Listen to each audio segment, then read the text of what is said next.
এই মুহূর্তে মার্কেট উপরে যাবে নাকি নিচে যাবে, এখন পর্যন্ত মার্কেটের কন্ডিশন কি, মার্কেটের সেন্টিমেন্ট কি, মার্কেটের ওভারভিউ কি, টোটাল আলোচনা করব বিটকয়েন নিয়ে এবং বিটকয়েন চার্ট অ্যানালাইসিস করে আমরা বোঝার চেষ্টা করব বিটকয়েন এই মুহূর্তে উপরে যাবে নাকি নিচে যাবে।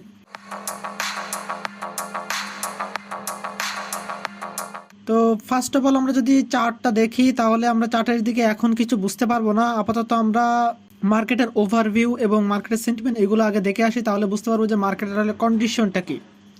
তো ফার্স্ট অফ অল আমরা যদি দেখি ওভারঅল মার্কেটের কন্ডিশন, তাহলে আমরা দেখব যে মার্কেটের যে এক্সচেঞ্জের যে রিজার্ভ সেটা এখন হচ্ছে পিছনের গত 7 দিনের তুলনায় রিজার্ভ হচ্ছে এখানে ডিক্রিজ হচ্ছে।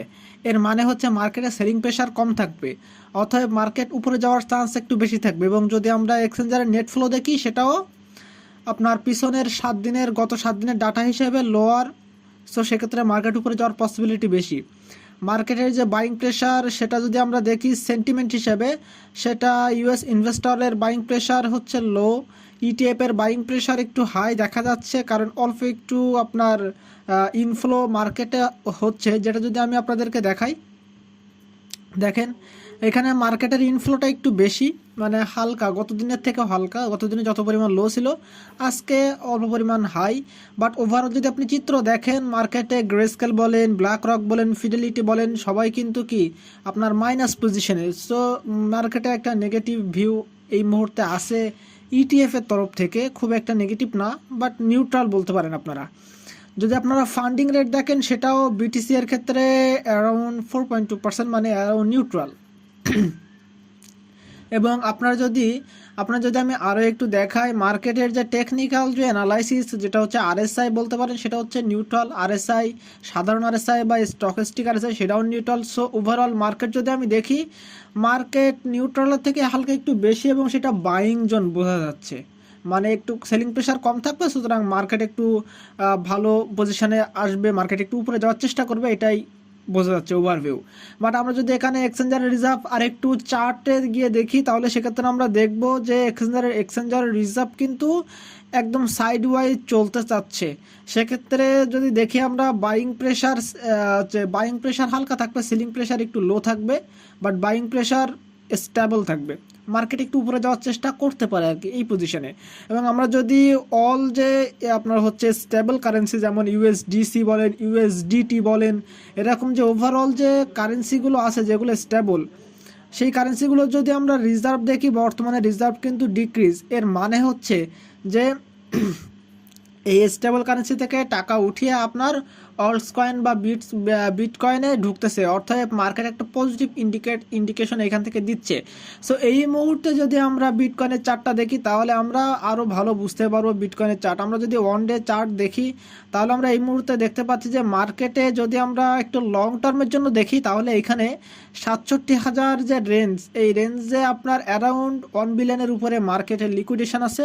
এবং আমরা যদি দেখি যে 58 থেকে 59,000 এই রেঞ্জেও কিন্তু মার্কেটে আপনার হচ্ছে 58,600 থেকে 58,000 এই রেঞ্জে মার্কেটের একটা ভালো পরিমাণে একটা লিকুইডেশন আছে।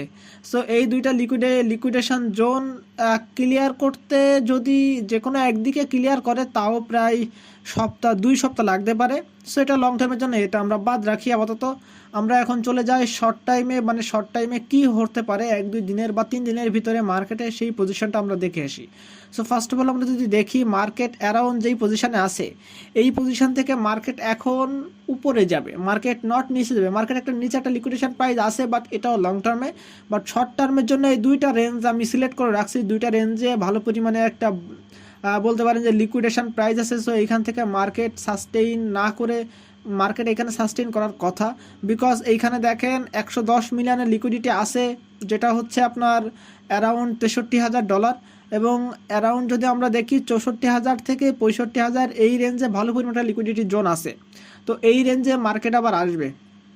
তো এই কারণে মার্কেটে আমি দুইটা জোন ক্লিয়ার করছি, একটা হচ্ছে 63,000 রেঞ্জ আর একটা হচ্ছে 64,500 থেকে 64,800। এই দুইটা রেঞ্জে মার্কেটে শর্ট টাইমের জন্য হিউজ একটা লিকুইডিটি আছে। সো মার্কেট এই রেঞ্জটাকে আগে ক্লিয়ার করতে আসবে। মার্কেটের ওভারঅল যদি ডাটা দেখি তাহলে মার্কেট এখন আপনার হচ্ছে সেলিং প্রেশার লো এবং বাইং প্রেশার মার্কেটে আসতে চলছে। তো সেক্ষেত্রে মার্কেট উপরে যাওয়ার পসিবিলিটি অনেক বেশি।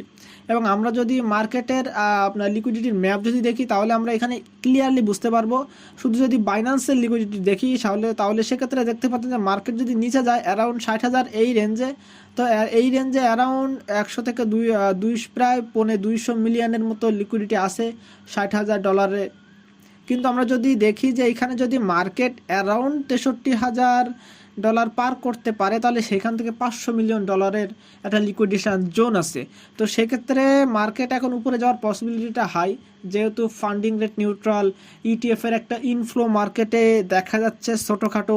তারপরে বলতে পারেন যে মার্কেটের ওভারঅল রিজার্ভ বলেন, তারপরে ডলার রিজার্ভ বলেন, আপনার হচ্ছে স্টেবল কারেন্সির যে চার্ট বলেন, সেদিকে সব যদি খেয়াল করি তাহলে ওভারঅল মার্কেটের যে ডাটা সেটা বোঝা যাচ্ছে যে মার্কেট এখন উপরের দিকে যাবে, এটা ইন্ডিকেশন করছে। তো সেক্ষেত্রে বলতে পারি যে আমাদের ফার্স্ট টার্গেট থাকবে 63,000 রেঞ্জ এবং সেকেন্ড টার্গেট থাকবে আপনার 64,500 থেকে 64,800, অ্যারাউন্ড 65,000 রেঞ্জ পর্যন্ত যাবে। দেন আমরা এখান থেকে মার্কেট কোথায় যাবে এইটা আপনার হচ্ছে এইখান থেকে মার্কেট আগে কি পজিটিভ ইন্ডিকেশন দেয়, এইখান থেকে মার্কেট এইখান থেকে আপনার মার্কেট 64,000 65,000 রেঞ্জ করার পরে এখানে যদি সাইড ওয়াইজ মুভমেন্ট দেয় তাহলে আমরা দেখবো যে মার্কেট তখন সেন্টিমেন্ট অনুযায়ী মার্কেট ডাটা আমি দিব, ওভারভিউ দিব যে মার্কেট আসলে কত দূর পর্যন্ত যেতে পারে। তো এই ছিল শর্টকাটের মধ্যে আপনার মার্কেটের একটা ওভারভিউ যে মার্কেট এই মুহূর্তে কোথায় যেতে পারে। এটা একটা আমি আপনাদেরকে একটা আপনার বলতে পারেন যে একটা অ্যানালাইসিস চার্ট শেয়ার করলাম জাস্ট আপনাদের কাছে। সো এই ছিল মার্কেটের আজকের ওভারভিউ। তো যদি ভালো লেগে থাকে ওভারঅল ভিডিও তো অবশ্যই লাইক কমেন্ট শেয়ার করবেন এবং ভিডিওতে নতুন হয়ে থাকলে অবশ্যই সাবস্ক্রাইব করে পাশে থাকবেন।